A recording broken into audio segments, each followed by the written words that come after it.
রান্না করবো সেটাই আপনাদের সাথে শেয়ার করবো। চলুন কথা না বাড়ে এখানে যে পাঙ্গাস মাছ রান্না করব, তারপরে যে রুই মাছের মাথা দিয়ে আলু দিয়ে এই মাছ তেলের কী জানি বড়ি বড়ি দিয়ে টুকু কইতেও পারি না, বড়ি রান্না করব। তো যে কীভাবে রান্না করবো সেটাই আপনাদের সাথে শেয়ার করবো। চলুন, শীতে আমি কথা বলতে পারতেছি না।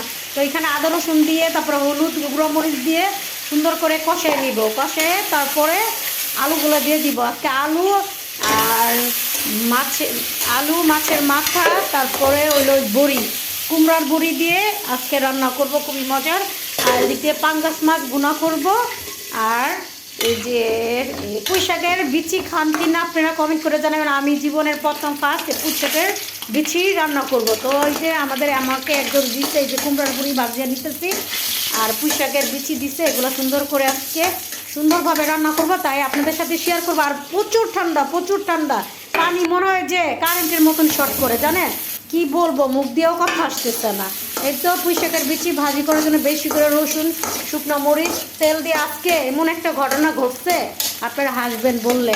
রান্না করতে যাই একদম তেল নেই, আমার বসে তেল নিয়ে আসতেছি তারপর রান্না। এখন যদি আমি রান্নার জন্য বসে থাকি মনে হয় আজকে খাওয়া হইব না। তারপরে বাসায় সরিষার তেল দিয়ে আজকে রান্না শুরু করে দিচ্ছে। এই যে পুঁই শাকের বিচি ভাজি করে ফেলছে, এত মজা হচ্ছে গাইস, আমি তো খেয়ে দেখছিলাম।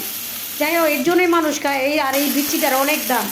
আর এই যে কুমড়ার বুড়ি ভাজা শেষ, এখন পাঙ্গাস মাছ এই ভুনা করব। তো পাঙ্গাস মাছ ভুনা করার জন্য আদা রসুন হলুদ মরিচ গুঁড়া মরিচ জৈনার গুঁড়া যত যা আছে মশলা সব কিছু দিয়ে ভালো মতন কষাই নিব। আর এদিকে আমার ওই যে মাছের তরকারিটা হয়ে গেছে, এখন ওই যে ধনিয়া পাতা দিয়ে দিব। ধনিয়া পাতা ছাড়া চলেই না জীবন। আর মাছ টাছ রান্না করলে ধনিয়া পাতা দিতে হয়েছে। কুমড়ার বড়ি দিয়ে মাছের মাথা যেটা রান্না করছি, এটা যে ধনিয়া পাতা দিয়ে। আর কুমড়ার বড়ি এই জীবনের ফার্স্টেই আমি খাইছি, খুবই মজা হয়েছে। দেখেন ধনিয়া পাতা দিয়ে দিচ্ছে, আর এত সুন্দর গ্রান বাইর হয়েছে বলার বাইরে তরকারিটা। তো আপনারা খাইতে চাইলে বাসায় সুন্দর করে রান্না করে খেয়ে ফেলবেন। আমার রেসিপিটা যদি আপনাদের ভালো লাগে তো রান্না করে বাসায় খাবেন।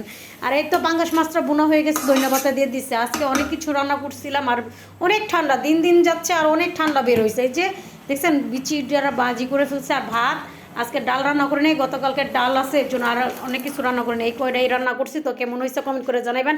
আর সেই মজা হয়েছিল, সেই